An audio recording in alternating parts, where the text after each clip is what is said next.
Here we go. Good morning. Good morning. Dave Kittle here, as well as, of course, Tony Maritato, Breakfast Club PT podcast. We are live right now, 8:30 a.m. Thursday morning. There's some topics we're going to get into.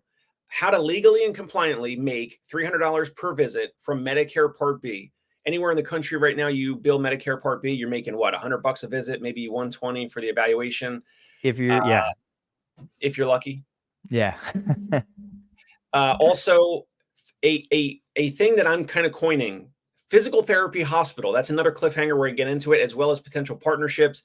And if we have time, Tony, anything else you got on your mind?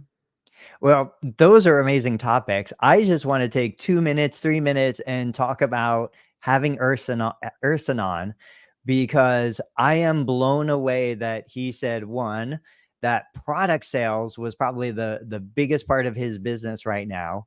I never would have imagined that, but I think I can't fathom the volume of sales for products, especially since he's on Amazon. And two, I couldn't believe he talked about selling the entire business if he had the right offer. I think that's incredible. Now, I know we can't talk about it today, but maybe next week, I want to get into talking about selling the business, exit strategies, things like that, because again, that's your forte. That's what you know best. But what were your quick impressions of Tuesday or Monday's episode with Urson? Yeah, well, first of all, guys, go back to Learn Medicare. Is it Learn Medicare? Learn Medicare Billing on YouTube. This is the channel. I'll link it in the description for this. I'll probably remix the episode on the Dave Kittle Show. Go check out Tony's channel here to watch or listen to Urson's full episode. I was super impressed. I'm glad that he was open about it, because he really talked about, and you and I were kind of probing him about, like, hey, how do you design? How do you figure out a product? Like his edge mobility tool, for example, it's just genius, Tony. It's one piece, it's one mold. There's no movable parts. There's no second part. It's just one part, one item. I wasn't that surprised in terms of like his total sales as they are, and that his highest vertical is the product sales. He's got a great following. He's done a ton with SEO that we talked about, and just social media awareness with his products. And then it helps that we were asking him about his in-person courses and seminars, which obviously help with his branding, his website, his product sales, and they're kind of all interlaced and interwoven into what he does. So I wasn't that surprised, but I was appreciative of Urson. So thank you, Urson, for being just open and transparent about his situation, what areas are successful, which areas of his businesses are have the higher profit margin, the lower profit margin. We get into some numbers and figures. So you guys are going to have to go back to Tony's channel to check out that episode, the most recent live episode that we did. And anything else, any other takeaways from him? No, like you said, I think it was great. And I think we see this a lot. The most successful people are often the most generous with the information. So let's jump into your topics for today. All right. So if you're scratching your head, how could it even be possible to legally and compliantly bill Medicare Part B and make $300 per visit? I'm with you. I agree. Now, first of all, we don't even take Medicare Part B in my mobile concierge practice. With this next caveat we're going to go into, I certainly would. Here's why I would. Here's how I would.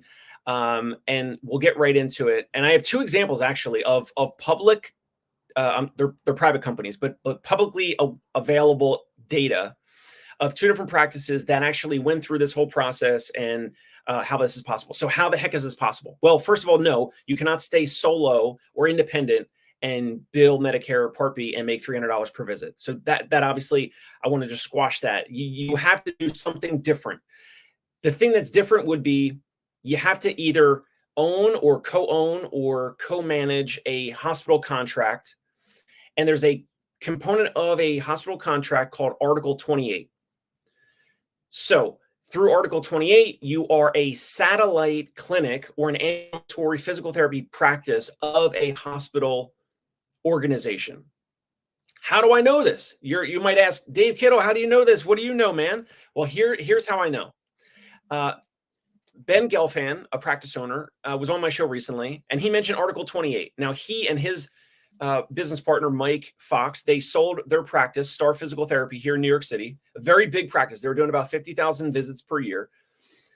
Pretty big practice. They sold their practice to Motion Physical Therapy Group. Now, before Motion Physical Therapy Group became 60, 70, 80 something locations, that was acquired by Confluent Health, Larry Benz's practice, Larry Benz's company. Confluent bought them for $250 million. That's also public data online. It was Metro Sports Med. I was one of the 7 clinic directors. I was one of the directors of the 7 locations of Metro Sports Med here in Brooklyn, New York. The reason why I'm mentioning that, personally, wow. Yeah. So my first job in Brooklyn, I was a clinic director of a practice called Metro Sports Med. They have 7 locations, or they had 7 locations. They were all owned by a surgeon named David Minch. So obviously he had some affiliation years ago. Somehow he got the hospital contracts to be this satellite. He got the hospital contracts from Methodist Hospital and maybe other hospitals, but definitely Methodist, to be 1 and then eventually 6 and 7 satellite practices of the hospital. Now, it operated as Metro Sports Med. It didn't operate as like Methodist outpatient physical therapy office, whatever. And Ben Gelfand, the physical therapist, the physical therapy practice owner, Ben Gelfand, on my show said, yeah, because through Article 28, Metro Sports Med eventually raised some money, and then they rebranded to Motion Physical Therapy Group. Motion bought Star Physical Therapy. Star Physical Therapy was a pure play private practice. But with the hospital contract and a component called Article 28, which, by the way, this is probably going to be part 1. I'm going to speak with Ben Gelfand today or tomorrow and some other folks. I'm doing more research on this because this is actually something that could be doable, and it could be possible, because I feel like with all the challenges with Medicare, this is not pie in the sky, Tony. I'm actually making this topic today because this is something that we could all potentially benefit from. It would have to go into the later component of partnerships, which we're going to talk about. Okay, so anyway, so the hospital contract, Article 28, and Ben Gelfand, the practice owner of Star Physical Therapy, said, yeah, well, Motion, of course, they get the hospital contract because they came from the Metro Sports Med platform company with the hospital contract, and they were backed by private equity, millions of dollars of private equity. This is all, again, public available data. And that's why private equity goes in and buys hospital contracts, or they go and buy practices like this that are affiliated with a hospital contract. So let me pause there because that's a lot, and maybe there's going to be some comments or questions. There's more to it, and there's more ideas around it. But so far, does this sound like asinine? Does this sound something that, do you have any issue? I want you to poke holes in this, Tony. So what do you got for me so far? I can. I totally understand where you're coming from. I'll tell you, this is something that's absolutely not on my radar in any way. And I think most of the therapists watching, it's not something on their radar either. Now that you're saying it, I go back through some of my memories, and I do remember there was a group that I know of where the hospital didn't have outpatient therapy services. This group was connected to the hospital through just personal connections. And they were a private physical therapy group that said, hey, let us do your outpatient therapy services. We'll come in, we'll connect. And of course, it was the only group in this particular town. So they got all of the business. Eventually, they spun off onto their own. Then they eventually became acquired by another larger corporate group. But again, these are the kinds of things that I think most of us, we're not going into this thinking of that. We're going into this thinking, I want to treat patients. I want to be the provider. I want to deliver my service. We're not understanding the logistics that happens behind the scenes. And then, of course, we get frustrated because we're like, we can't afford to do this. But there's so much more. There are so many deeper layers to this. So I love where you're going. I love this information. And I had no idea, as a new grad, you came out as clinic director. That's awesome. So I worked for a couple years in New Jersey as a staff physical therapist, like 2.5 3 years. Then moved from New Jersey when I got engaged, moved from New Jersey to Brooklyn. that's a whole other conversation. Ed Mearsh, who raised the millions of dollars from Pharaoh's Capital, this is all public, to go take Metro Sports Med from 7 locations to 100 and then down to 70 or 80, whatever, and went from there. So he hired me, and I connected with him cold through LinkedIn. Another topic for another day. And he hired me to be a clinic director. So I guess I was still kind of a new grad, 3 years out as a clinic director or something like that. I don't know. That's awesome. And for people watching, you know, I will say that like at one point we had opened a physical therapy practice. We were not connected to or owned by the hospital, but next door to me in my physical building, there were 2 surgeons that were employees and owned by the hospital. There was hospital owned outpatient therapy literally a mile up the street from us. And I was like, hey, make a connection. It's stupid. Why doesn't the hospital just come in and acquire this clinic for me?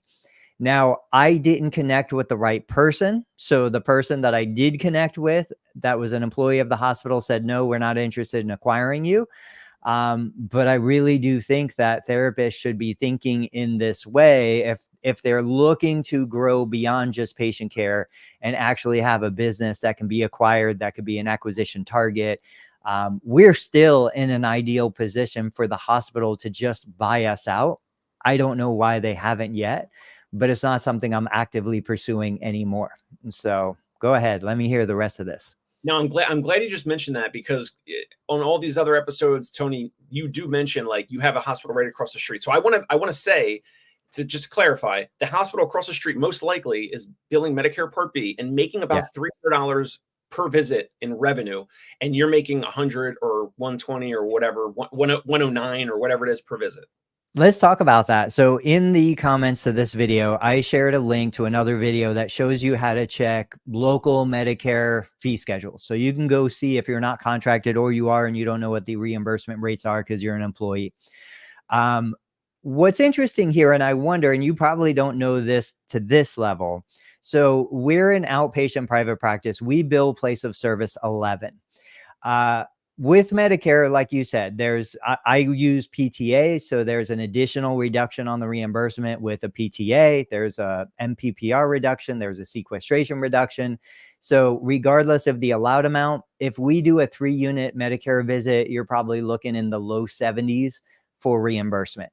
But that being said, when I said we bill place of service 11, when we're talking about non-Medicare insurance payers, there are local Anthem Blue Cross Blue Shield plans. When the hospital outpatient, especially on campus, bills those plans, they don't bill 11. They don't bill something else. They bill 22, place of service 22. And when you look that up, it says, quote, a portion of the hospital's main campus, which provides diagnostic, therapeutic, or surgical, non-surgical, and rehabilitation services. The way certain policies are written, when an Anthem Blue Cross Blue Shield patient goes to the hospital for outpatient therapy services, it's billed with place of service 22. Certain plans, it's a one-time copay for the entire episode of care. They could go for 20 visits. They pay one copay, one time, $25. That same patient comes to me. They pay a copay every single physical therapy session because I bill place of service 11. The reimbursement, I don't know what the reimbursement is. I'm sure it's higher for the hospital, but I wonder if this is one of those things that's similar in that because the hospital is using place of service 22, I'm using place of service 11, they're getting higher reimbursement rates, but I'm not eligible to bill place of service 22. It could be. I don't know that granular detail, like you said. Yeah. And I'm going to be finding out more about this. So I don't know with Article 28, and now you're saying place of service 22. It does sound like for Article 28, it's definitely for New York State. But from what I'm hearing so far, what I'm seeing so far, is it's probably similar across the country, maybe even the same Article 28 across every country, meaning every hospital, you know, near you in Ohio and all the others, like that's either that and or the location code, the service location code, whatever it is, all this is all tied together. And that's what you just said is a perfect segue into the opportunities. So here's the opportunities or a potential solution. Now there's kind of like, it's kind of like a crossroads. It's kind of like just two, or it's like a fork in the road. There's two ways to go, right? Well, one way is like Tony just said, which is you get acquired by that hospital system. Well, they're going to take over. They're going to, they're going to buy more than 51% of your practice. Maybe they let you keep 20 or 30% and then buy the rest of that in, 3 to 7 years down the road or whatever. So maybe you catch a little bit of that upside. That's one way. I don't know if another, if that's A, and maybe one B would be like you somehow figure out a way to legally and compliantly partner with that hospital organization, but you retain 100% ownership of your practice where you can. But here's the thing though, they have to come in with OSHA and JACA and all these things with like compliance and eyewash stations and all the, all the hospital stuff. So your practice will change. It would change. I saw when I was with Metro Sports Med, and they had to literally install, things that were never used, like an eyewash station in a physical therapy office and all these other things. And the compliance people were like, oh, you never know when OSHA or JACA are going to come in here and check this or check that. So everything's got to be up to code because, it's like a hospital organization. So they're going to be, it's going to be a tightly run ship in terms of compliance and all that. So maybe that's like 1A and 1B. Second potential option, other parts of the other topics of today, which is, could we physical therapists that are watching or listening, could we band together with our resources, maybe a hospital executive or maybe some investors listening to this right now, who knows? I don't know. I didn't even get a chance to look up before the show how many millions of dollars it costs to a hospital, even if it's a small hospital, suburban hospital, maybe somewhere, I don't know, in Alaska, maybe in Ohio, maybe somewhere where real estate is cheap or cost of living is cheaper. We pop up a hospital somewhere. We call it physical therapy hospital. And we can have, we could have surgeons. We could have, we just keep the cost low. Maybe we have like independent surgeons, the way that there's a gym and a gym has independent a gym has independent personal trainers come in and bring their own clients and they charge, a space or time, which is kind of like something Tony has mentioned before. We create a hospital, doesn't matter where in the country, physical therapy hospital. Obviously, the whole point of this would be to have the hospital contracts, the ability to have Article 28 and like you said, Tony, the setting code 22 or whatever, all these legal and compliant ways. We would have a team of lawyers to make sure that this would all be compliant and legal. We have this one hospital somewhere in the country. Doesn't even matter. I think it almost does not matter which state it's in. And maybe we have 100 or 200 or however many physical therapists, private practices, co-own it. I'm gonna take a little bit more of the lion's share because if I'm putting this all together, man, I gotta get some juice from the squeeze. But I would maybe have shares of this physical therapy hospital sold to, or all these physical therapy practices like Tony and all these others that watch this show. We band together, we create a small hospital, keep the cost low, all the radiology, whatever's the lowest requirement for a small national hospital. As long as we can get that Article 28 ability legally and compliantly bill Medicare Part B and make $300 per visit. And then as long as we have that contract, you can cross state lines, I believe. Part 2 of this will be, if I'm right or wrong about this, but can cross state lines with the Article 28. If we have a physical therapy hospital in Ohio, but can we use Article 28 cross state lines, and then myself, my practice, or other practices that we partner with in New York State or Jersey or Pennsylvania or wherever, can we legally and compliantly use Article 28 to then have that hospital contract, that billable $300 per revenue? And if it's possible, it would be transformational in regards to access. And I mean that personally because we don't even take Medicare Part B. And one of the reasons is because I'm here in New York City and it $100 per visit. I'm paying my therapist $80 to $100 per visit. So we just don't even take Medicare Part B. But if this were possible, we would take it tomorrow. We would be able to, pay therapists more competitively. We would have more access to patients because we say no to patients that have Medicare Part B. So you could hear and you can understand my excitement around this. now that I went into more, Tony, is there any other places to maybe poke holes in? I know the crossing the state lines, and now we're talking about a hospital. This might sound a little crazy. What do you think about this second option, this other idea around this whole original topic? It brings back memories of Health South. Do you remember Health South? Yes, and listen, my intent would be to have great documentation, like, nothing nefarious or anything like that. But I know that Sure. they kind of blew up because of too much focus on the finances and fraud. I think basically, right? Yeah, it was a whole mess. I don't even remember anymore, and I think probably most of the younger therapists have never heard the name Health South, but I know a lot of the veterans are gonna remember that. The first things that kinda come to mind is obviously this is a big endeavor. This is where, you would go. I would think it would go, okay, let's get some funding. Let's get a real CEO that has experience in something like this. Let's get a real executive team.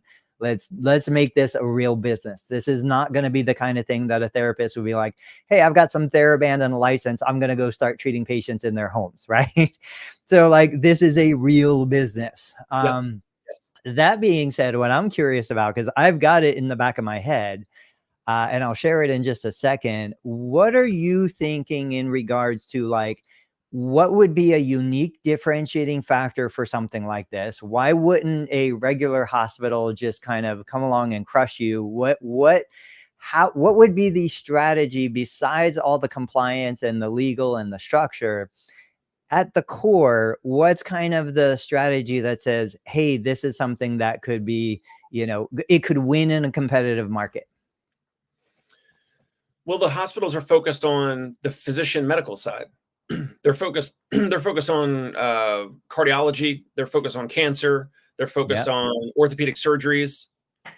We would have a different focus. Hospital systems really don't care about physical therapy. They don't really care about therapy in general. So the ones that eventually buy these hospital contracts, it's less so, from my understanding, it's less so the hospital organizations buying and rolling up the physical therapy practices. It's more the private equity coming Yeah. in, understanding these nuances, seeing the difference, and immediately you get this hospital contract, and then you buy the physical therapy practice down the road, and you immediately, that the arbitrage between $100 per visit to $300 per visit, that just drops right down to the bottom line. So it's extra revenue, but it literally just drops down to the bottom line for profit. So that would be And my angle, is that it's more of a financial approach, legally and compliantly, but not. What's competitive is that the hospital systems aren't really focused on it. They went through the roll-ups of buying physicians and private primary care doctors and all that. yeah, and I think so. My approach to this, and I've shared this publicly before. I think what somebody needs to do, I love finding that just simple formula. The simple formula, how do you cut off the oxygen for a hospital that's competing with you?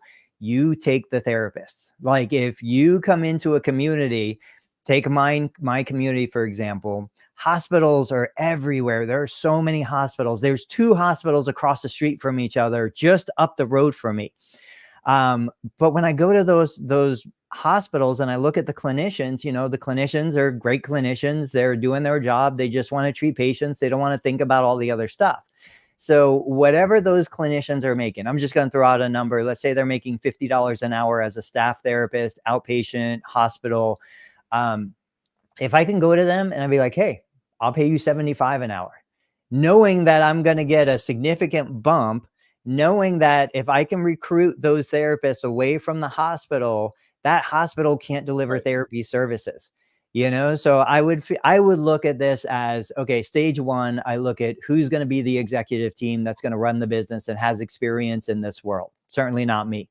Stage 2, how can I buy a failing hospital right now? I guarantee there's got to be hospitals somewhere in the US Let's that do are it. failing, that are going out of business, that you're just coming in there to buy all of their existing contracts and resources and things like that.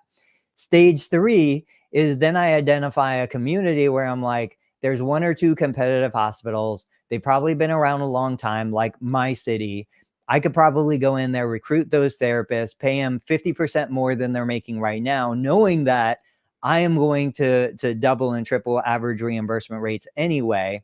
And I don't care if I even make money on the therapy, because this is a venture-backed investment. I'm going to make money in the big picture of things.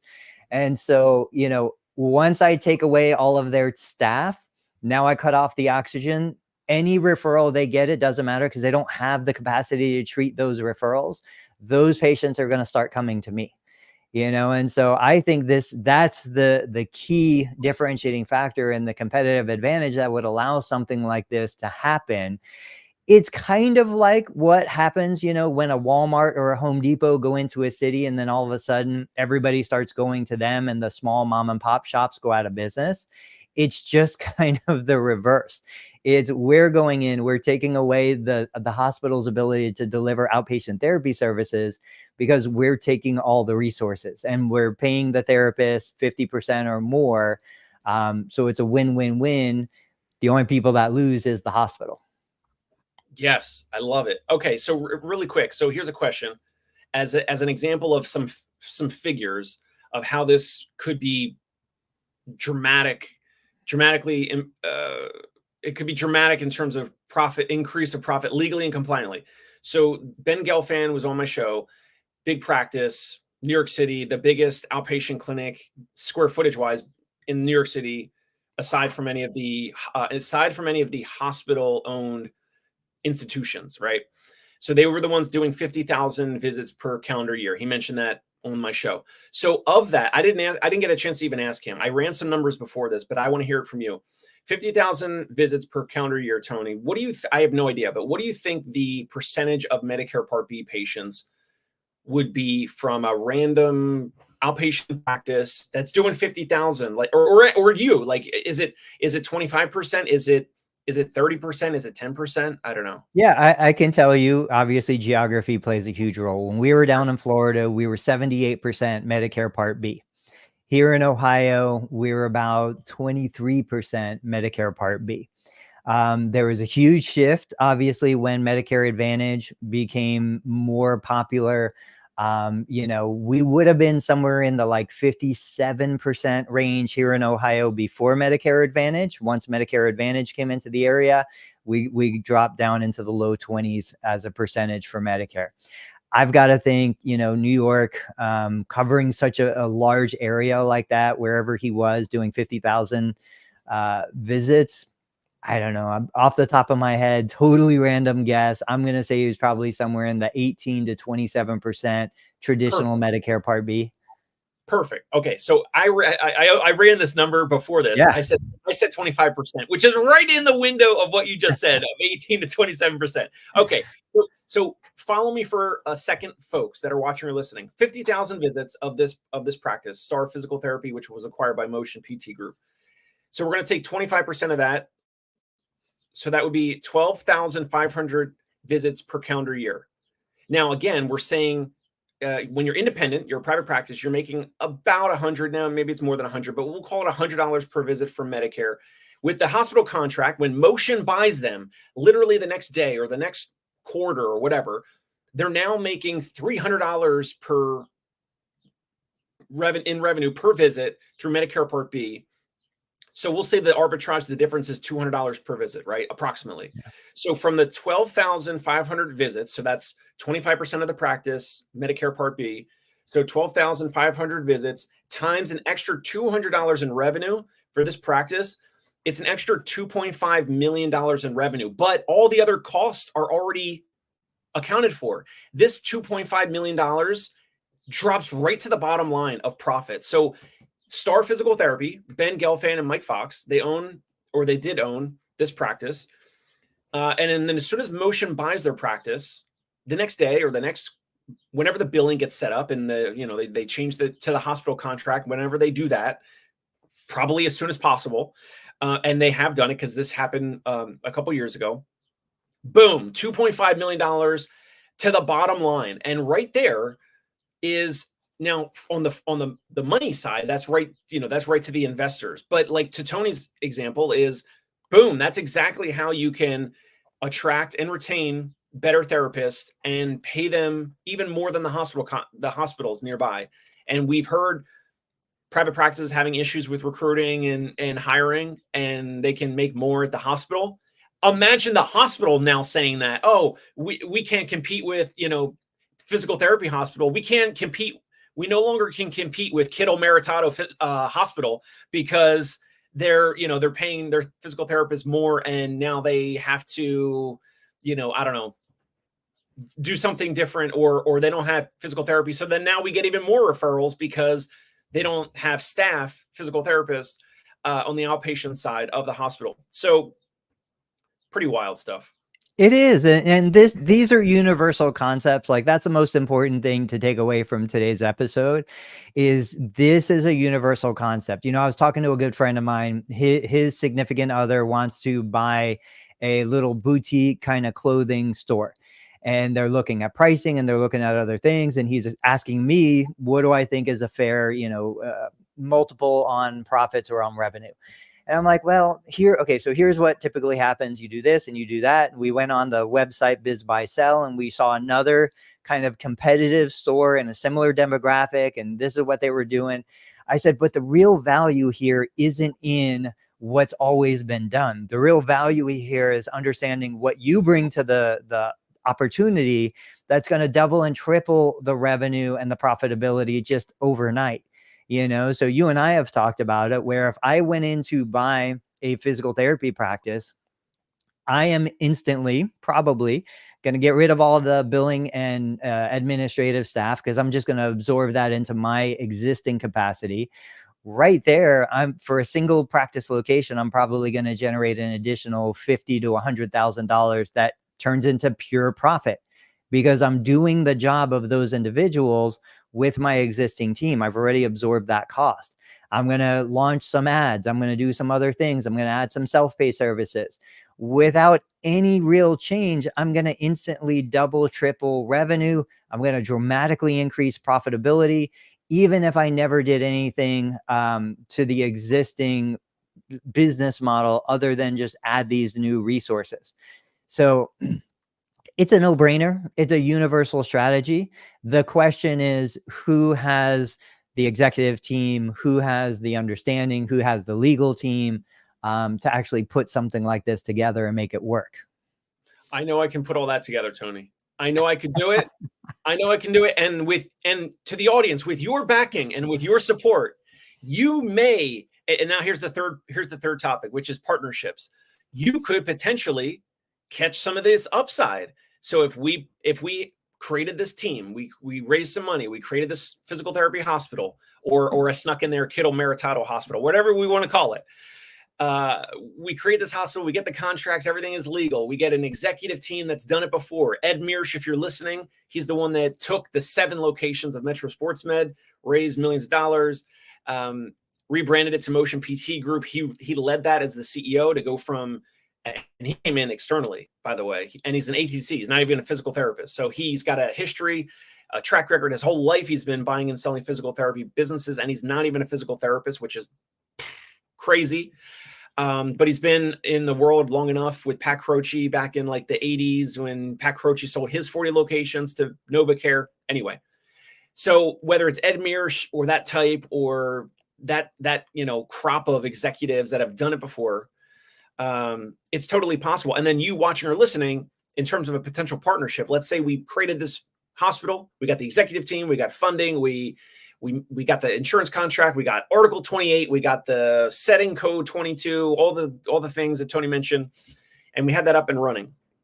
And then we partner, we look to you, the audience, your practice, wherever you're at, and we say, okay, well, I don't know how it would go, where like maybe we would have to acquire 51% of your practice or not, or if we would have some legal revenue share and like basically the arbitrage between the $100 and the $300 per visit with Medicare Part B. We make some partnership and we just split that difference. That extra, so you literally, by doing nothing, you could potentially you could make the extra, like of the $200 arbitrage in the middle, the delta of the $100 and $300 per visit with our insurance contract. Maybe you make an extra $100 per visit with your Medicare Part B, and then we make the extra $100. So we split that 200 evenly or whatever, after costs and all that. And so you could continue to potentially operate almost the exact same way without any change. And we don't even have to change your practice name. You could keep your mom and pop physical therapy name if you wanted to, if that was our business model, depending on our executive team, if we want to do a complete rebrand roll up, or the USPH approach where you keep your brand name, your practice name and all that, which you might want to do. And it's just extra revenue per Part B visit that just drops right to the bottom line as extra profit, legally, compliantly, without doing anything else. And I'm super excited about it because I think this is something that could actually be possible.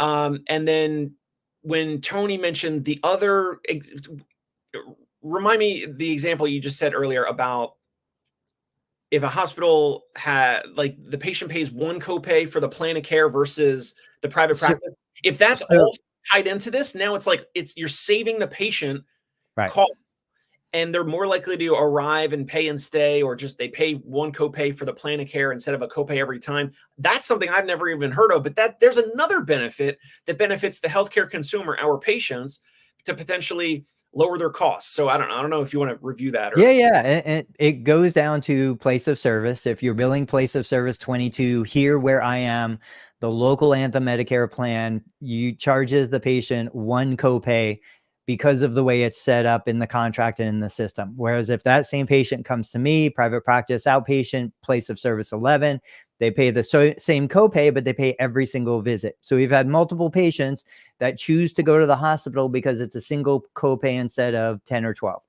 Well, I have to think, hold that thought. I have to think the same way Medicare pays more for reimbursement to this entity, other commercial payers are going to pay more for reimbursement to this entity. Yes. We know United Healthcare and Cigna and other payers are paying low either day rates or capitated rates, but this is a whole new world. My question to you is, and I know you wanted to say something, why do you think nobody's done it yet? I don't know. Like, it's insane that since I posed this to you over messaging yesterday and I said, hey, I got some topics, my brain has been just running wild with this. Like, I don't know why. The private equity firms and companies, they know, it's like they know the insider baseball. They got the insider, the insider tract of like what's possible. Here's why I think. So like whether it's Confluent Health or professional PT. And there's another example that I'll say in a second as to why, but the bigger companies, the bigger corporates, the ones that are already affiliated with the hospitals, they don't want the private practices to know, Tony. They don't want us to come on a podcast like this and talk about it. And another example, I gave the Motion PT group and the Star Physical Therapy example. I saw some other diagram, I don't know, on LinkedIn or somewhere, and it was showing all the big groups, who they're backed by. So all the big corporates like ATI and Athletico and whatever, all the big groups. And in New Jersey, and now outside of New Jersey, there's been a group that's been growing called JAG Physical Therapy, JAG, JAG Physical Therapy, started by John Gallucci, who I think is a PT, ATC or whatever.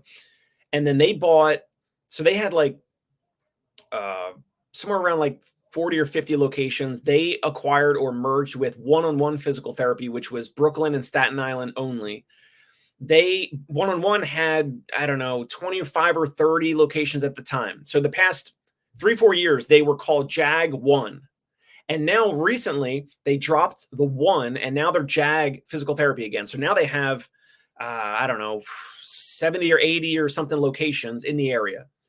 On that diagram I saw on LinkedIn, they are partnered and or backed by St. Barnabas Hospital in New Jersey, which is near where John Gallucci started JAG Physical Therapy. So there's another example as to why. And to answer your question about how come no other physical therapists are doing this, talking about it, whatever, it's because the JAGs and the Motion PT groups and all these other private equity backed groups and the groups that are already affiliated with the hospital, they don't want you to know because then we would be competition for them.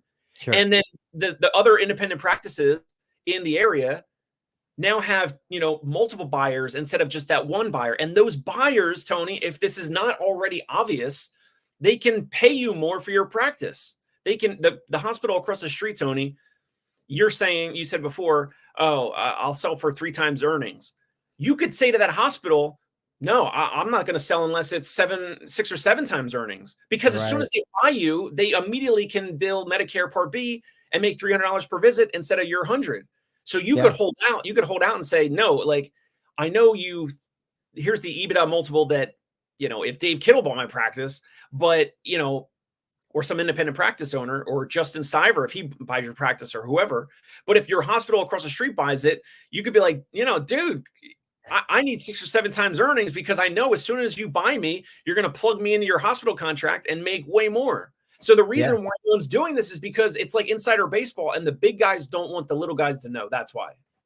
I agree. I think that's an element. I think too, the big guys, this just might be too small of an opportunity for them. Millions of dollars to us is very different than millions of dollars to them. It's a rounding error for a lot of them. I also think the reality is you're just in different mindsets. The same way I think a regular practicing physical therapist today is like, well, use me. I'm going to use me as an example. I can't even logically think that I would ever consider going down that road because of the layers and layers and layers that you would have to deal with. And I don't have any connection to funding. I don't have any connection to private equity. I don't have connection to any of that stuff.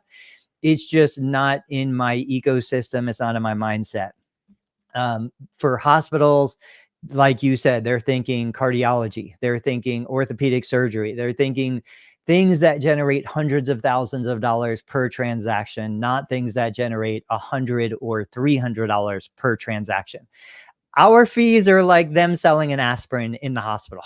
They're not thinking about it. What were you going to say? What I'm going to say is, yes, I agree with that.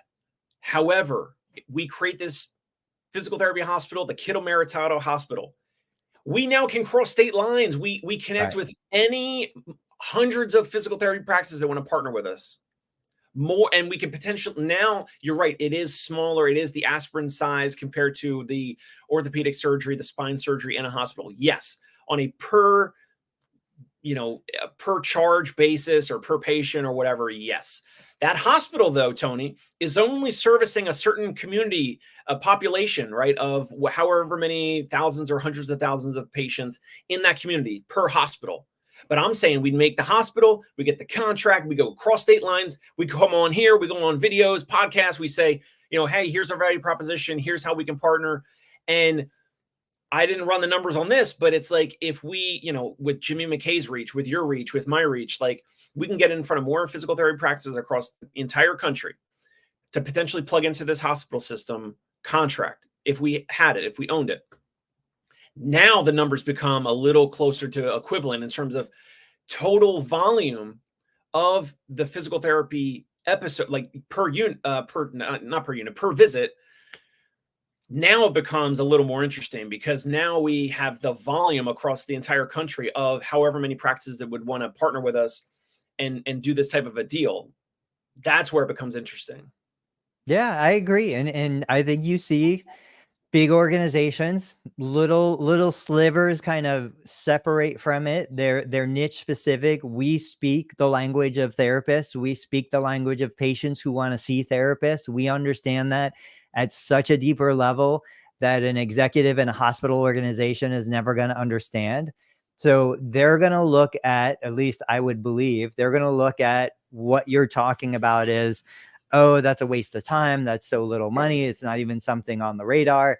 But you take that slice away and then you plant it and you grow it into something big. I love it. I think you're on the right track. Not my forte, but for what you're looking to do, I think it's ideal.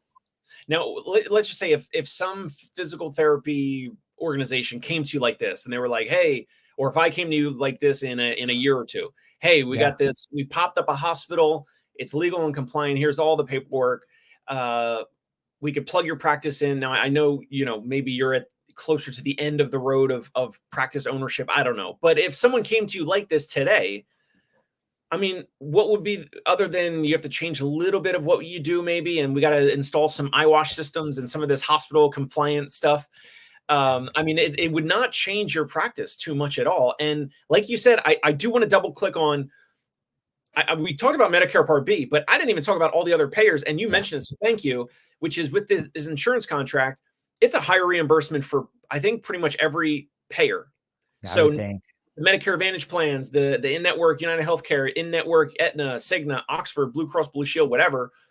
So it's like it lifts your reimbursement per visit for pretty much, I think, every payer, every patient, every single visit. And you don't really have to do much. So if someone approached you for this, Tony, other than, yeah, we got to install some eyewash stations, we got to install this or that for compliance, and more, better new fire extinguishers, and brighter exit signs, or whatever it is, what would be the downside of it? What would you would say no because it's too much of a hassle, or why wouldn't you want the extra revenue that drops down to profit legally and compliantly? Like what's the downside of this?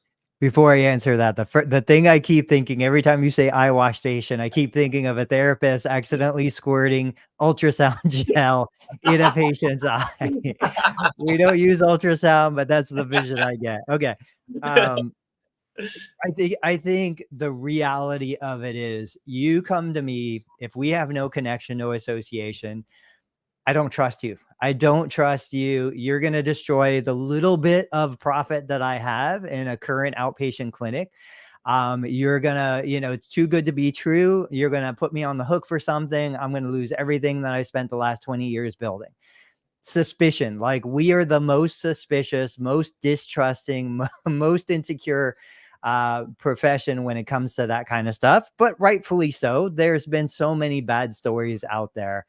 I really think that would be the biggest roadblock. Now, you mentioned you, Jimmy, me, like, I do think we have a little bit of trust. We have a little bit of connection with the community. So if we started with individuals that we at least know to some capacity, we overcome that first obstacle, that first barrier.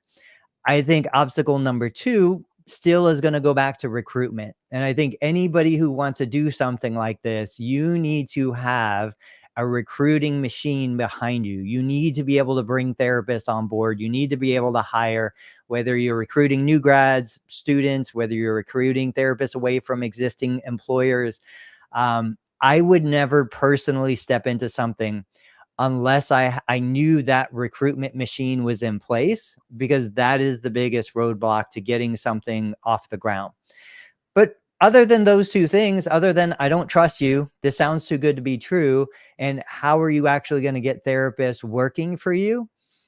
It's a great solution. I mean, it makes total sense. Like, why are we still picking up pennies in front of a steamroller with these horrible contracts if there's an opportunity to create better contracts? This is, you and I talked with, was it Amit, about this, and we talked about negotiating contracts and all this stuff. This is how we negotiate better rates and better contracts.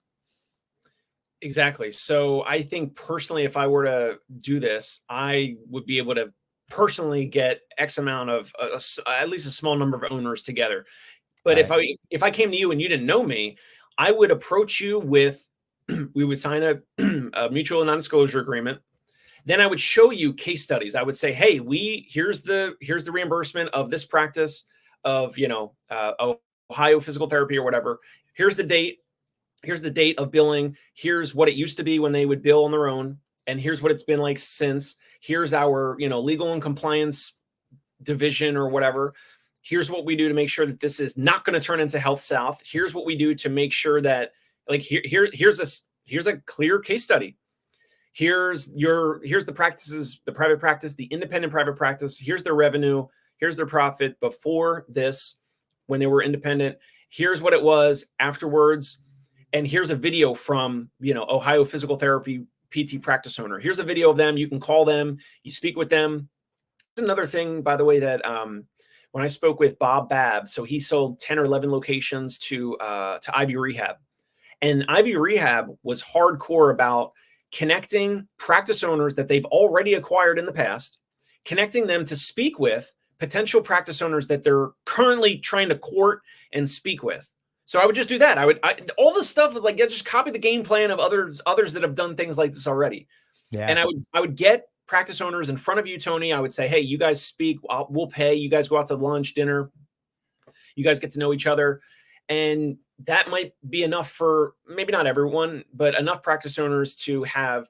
So you got testimonials, you got case studies, you got either redacted financials, or you sign an NDA so you can see those financials ahead of time. And then you make your decision. Like it might not be for everyone, but there would be enough, I think, that would be doable to show what's possible. And again, the legal and compliance side with coding and billing and all that, to make sure like, here's how this does not become Health South. Here's how we just do exactly what we're saying. Here's the game plan. And everything is kosher and above board. I think a couple of the appealing elements in this for a smaller private practice owner is you could basically talk to them, say, hey, you've been doing things for 5 years to 20 years. This is the way you've been doing it. It's clearly profitable enough to keep you alive, but it's certainly not profitable enough for you to thrive. We don't even have to make you change anything. You can continue to operate in the manner you've been operating, which is not efficient, not as profitable as it could be. We don't need more production. We don't need more growth. We don't need to change what you're doing, but you don't have access to our contracts without us.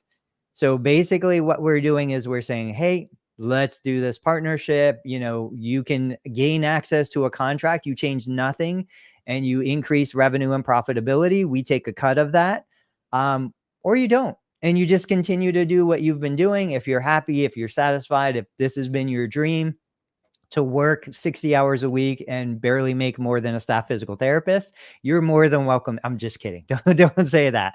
But that's the reality, is you're ultimately saying, hey, look, we have access to something you don't have access to. You know, it's again, it's almost like you're selling the platform. When I think of Facebook, there are people that have built $1 million businesses on Facebook. Without Facebook, they wouldn't have access to the Facebook community. You take Facebook away, they're going to struggle, you know, trying to sell their wares for pennies on the dollar. You're basically providing the platform for them to increase revenue and profitability, even if they didn't change anything. And I know we're running out of time, but if you can share kind of the US physical therapy model with a limited partnership, if you don't know that information, I'll share it. But I think people would benefit from seeing how US physical therapy kind of partners with individual owners. Sure. I'll explain as much as I know, and anything that Yeah. I miss, you can fill in the gaps. So US physical therapy, I think there's only like 2 public companies in the US. It's US Physical Therapy and I think Select Medical. I don't know if there's a third that own physical therapy practices, that own outpatient practices as their pure play. Anyway, USPH, they acquire practices. They typically will buy 60, 70, or 80% of the practice. The owner keeps the remaining 20 or 30 or whatever percent. They eventually will buy that from them 3, 5, 7 years down the road, as far as I understand. The USPH model, the reason why you probably don't even know who USPH is, based out of, I think, Houston, you don't know them compared to ATI or Athletico or whatever, is because now they own about 900 plus locations. The reason why you probably don't know them is because the practices that they acquire, they allow the practice to, and this is their whole model, to keep the original name.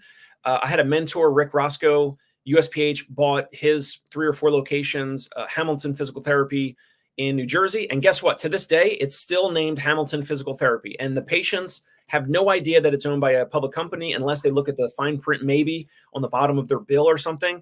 But otherwise, they just think it's Hamilton Physical Therapy down the road in Hamilton, New Jersey. So that's basically like their model. 900 plus locations. They're a public company, but it looks like a mom and pop shop. And that's typically their structure of offers, to buy a majority component, but the owner keeps some. Anything else to fill in the gaps there, Tony? Yeah, no, that's exactly it. I'm looking at one of their quarterly reports where they explain it. A quick sentence that says the company, which is US Physical Therapy's limited partnership interests, generally range from 65 to 75%. Um, so in other words, the local on-site owner retains usually around 30%, just like you said. They keep the name, they keep the branding, they keep a lot of that. But what they do is they leverage their back end logistics. So US Physical Therapy brings contracts, brings marketing, brings administrative staff. It's crazy that if you go into a town with 100 individual private practices, each one of those individual private practices is paying a ridiculous amount of revenue to cover operating expenses. But if all of those 100 locations were operating on one back end, you cut costs dramatically. Even if you didn't have access to a contract like you're discussing, Yep. you just in leveraging that opportunity, you would increase profitability dramatically. You would increase, bottom line take home profits dramatically. Um, just that. I mean, that's a model in and of itself that I think is totally doable from a logistics end. Absolutely. Yeah, totally. All right. Closing thoughts. What are you thinking? Well, thank you for letting me get that out today. I talked a lot. You balanced the episode perfectly. My takeaways would be, I don't know, message Tony and I, or comment below, comment on the YouTube, whatever it might be. Let us know your feedback wherever this is posted, LinkedIn, Facebook, wherever we end up posting this all over, or at least when I post it all over.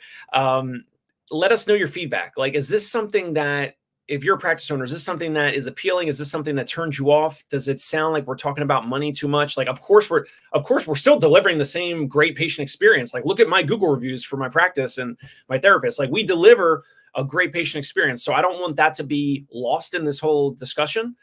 That would be my main takeaway of just, I just wanted to present something different that is possible, legal and compliant. But let us know your feedback. That's really my takeaway. It's just like, I wanted to lay this out there. Let me know what you guys think. How about you, Tony? Any thoughts or takeaways? Ray said, no, it's perfect. I love it. Ray, thanks so much for watching and commenting. Yeah, I always say, like, there are more food shows, more food tutorials, more food channels than ever before, and Americans are cooking less than ever before. The term food porn became super popular. This is like business porn. I just love it. It gets me excited. And more than anything, it gets me thinking in different ways. That's why I love listening to the Dave Kittle show. Guys, go to his channel, go subscribe.